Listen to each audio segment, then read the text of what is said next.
আসসালামু আলাইকুম ভাইবে এন্টারপ্রাইজ থেকে আমি মোহাম্মদ বিল্লাল।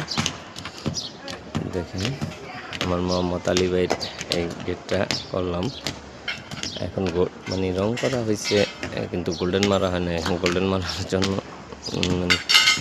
দেখা দিয়েছে। এটা মোহাম্মদ আলী ভাইয়ের এই গেটটা যাবে আলীনগর, সিরাজনগর চলে যাবে।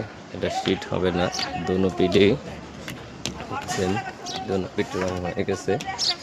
এখন গোল্ডেন মারবো হবে।